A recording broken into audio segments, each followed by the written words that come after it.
Why do people care these days about electric power in the commercial vehicle space? It seems to be the topic of the day. Well, I think it's come a long way. So if you go back 2 years on electric, I think a lot of folks were thinking, maybe this can work. I think we have proof of concept now that indeed it does work in certain spaces. We're looking forward to other things, to making it work in some of the other spaces it didn't work at the time. Plus, we also have, the whole movement with electric vehicles in China and how the share of electric vehicles is kind of spreading. I think that gives scale also. I think the other big impact going on right now is that which comes from regulation and public policy. We do know that the regulatory authorities are preparing high standards that diesel engines are going to have to meet in 2024 and 2027. And the alternative, electric power, is at least one way for the industry to meet those standards. All right, well, from a technology perspective, I'm very interested to see what battery technology goes beyond lithium-ion batteries, because I think we have some cap on that lithium-ion battery energy density section. Where do we go from here? It sounds like, again, Nicola is indicating they have something. I'd be interested to understand, for instance, if this is the magic bullet we're looking for, and which one of the various pieces in the research pipeline actually, came to fruition there. And as you say, one of the drivers with regard to where is the future headed is a function of the change density. And the trajectory and the density of batteries. The other thing that we found in 2018 and we'll be looking for in 2020 in terms of the business case for rapid adoption, or at least the pace of adoption, is fuel costs. Fuel costs in terms of the cost of diesel, because dependent upon whether we start from a starting point of $3 a gallon for diesel today, do we progress to $6 or $7 a gallon? That would obviously tilt the playing field away from diesel and toward a yet more rapid adoption of electric power in one or another of its forms. If you see diesel stay at $3 a gallon or even decline, that ends up being a headwind. And again, from our former study, and one of the things that we'll be looking at is the trajectory on electric cost and the prevailing prices of energy sources. And again, diesel is one element on the diesel engine side. The cost of electricity can be one of the elements on the electrical side. I also think how much we can reduce the emissions out of diesel, because there's still more work being done in the diesel space, and those emissions coming out are getting less and less. And if they can keep taking that down, that also might pose a challenge to electric. So it'd be interesting to sort of see how this shakes out in that space. Your point is well taken, and it's very interesting to combine that, which is the progress made against diesel, against the perspective that comes from some of the regulatory authorities, particularly in California, where even relatively clean natural gas is looked upon with some degree of skepticism. I agree. And I don't know if you could ever get diesel clean enough to satisfy the regulators in California and the mission that they're on, understandably, given the parameters under which they operate. What I get excited by about this is that we bring certain things to the table that I don't think there's any other organization that does. We build upon our expertise with regard to market analysis. We have the kind of technical staff on board that can do the in-depth work. And I think our product is unique because of the fact that nobody does the in-depth analysis. Nobody can put the numbers out that have industry credibility the way we do. So what about fuel cells and Trevor Milton? Trevor Milton has made it his mission, if you would, to make sure that folks understand fuel cells is a viable power source for commercial vehicles. I think he's come a long way in convincing folks that this is something that's doable, and he's making his way towards it. I also think the fuel cells technology itself has moved forward. We need to look at a few things around cost and infrastructure to let it get to its full. Exactly. I think, at least for the skeptical community, I think fuel cells are very exciting in theory, but there's always that but ellipsis. And the buts come from the fact that you don't have a hydrogen distribution infrastructure in place. And as we learned from natural gas, building out that infrastructure is not trivial, it's costly. Yeah, I would agree. So I think fuel cells might have their day, but it's very interesting. I go back a long way, and I remember fuel cells will be out there in 20 years, and that was back in 1997. So, Funmi, you've done a lot of the work that we've done, and our residence in battery expertise is yours. Tell me a little bit about what's going on with batteries. Batteries. We have certainly quadrupled our capacity, maybe even more, in terms of production of batteries.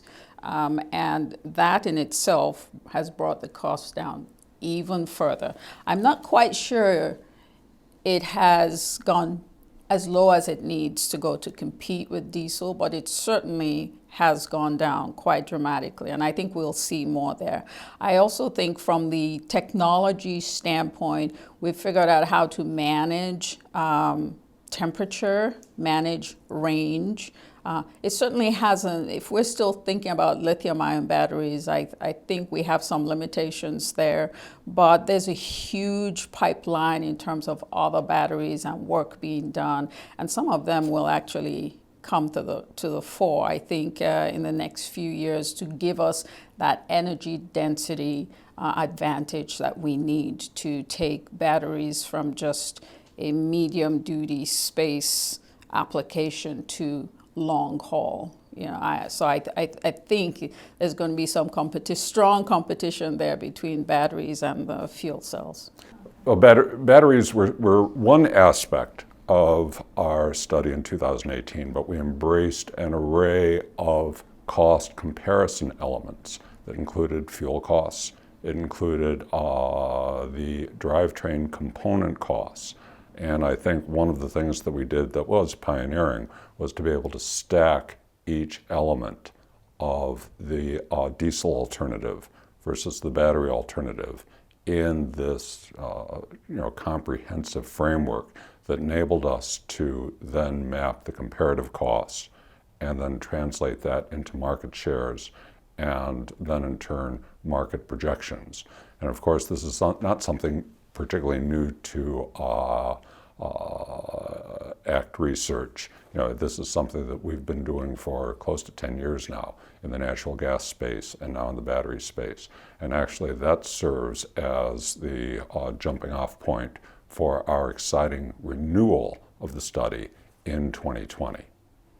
So what new things are we going to bring in? We're going to take a fresh look at infrastructure. We're going to take a fresh look at batteries and battery cost technology, back to what you've been doing so well for me.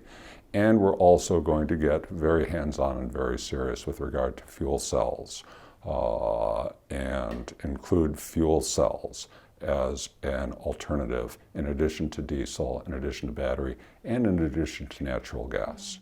Yeah, I think that comparison will be helpful for our customers to sort of get a clear picture of, from a total cost of ownership, a return on investment in that space. I think bringing some clarity to that will be a good thing. So in 2018, I think when we did this report, we did it working with our customers, right, to get information, insights in how this, they're working on these things and the things that were important to them. And I think when we delivered to them, it looks like we gave them certainly a way to be flexible around making changes to the inputs if they wanted. So we we presented, we provided the report, but we also provided an Excel where they could go in and put their own inputs and make changes and sort of create scenarios that they wanted. How did they respond to what we delivered to them? What did they think about it? I think one of the dimensions of our work process in 2018, which we intend to redo in 2020, is to make this a collaborative process where we actually do the work in consultation and in collaboration, not only tapping on our own expertise, but also turning to our customers to give us some guidance and to sometimes correct our own thinking where we might be going astray. So I think the hallmark of the work that we did in 2018, and once again we're going to be doing the same kind of process with our upcoming study, is not to do the ivory tower. We're going to go off on our own tangent, we're going to go off in our own direction, and then throw the study over the transom and good luck with it. Our clients are going to be part of the development and the research process, so there'll be a real sense of ownership on the part of our customers. So I think that's one important dimension. The other thing that I think is critical, and it goes hand in hand with the collaborative process, is transparency. Once again, this is not going to be a black box where we can do the work in secret. The customers are not only going to be involved, but they'll be given all the elements of the analysis, including our TCO models. So if they want to do their own simulation spinning, if they want to do their own alternatives, that will be an option that they can do. Our intent is an open book, an open field for all charter subscribers. Now, we actually offer two different alternatives, two different purchase plans for our 2020 study. There's the charter alternative, which is those who basically join from step one and are part of the process. But we also understand that there are some customers who, for whatever reason they have, don't want to be involved in the design and execution process. They want the study complete. In essence, they do want the book delivered at their door, and we can accommodate that too. So will we open this study up to only those who participated in 2018 in the first study, or are we opening this up to a broader group of customers? We certainly welcome our 2018 subscribers, and we fully expect them to come on board because there was a high degree of customer satisfaction with our earlier work. But we're also opening the door to new customers, new participants who recognize the fact that they have a big stake in what's going to go on in the next decade or the next 2 decades ahead. So we are definitely welcoming new customers to join us in this process.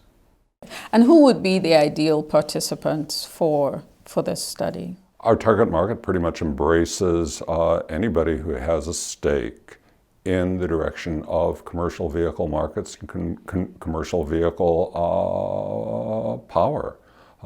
So that would embrace traditional OEs, new entrants, those who are going to be suppliers into either the traditional marketplace and want to gauge and calibrate the potential risks to their existing incumbent businesses, and those who have a new product offering in the electric space, and those who are taking a look at trying to quantify what the upside opportunity is for them over a long-term strategic planning horizon.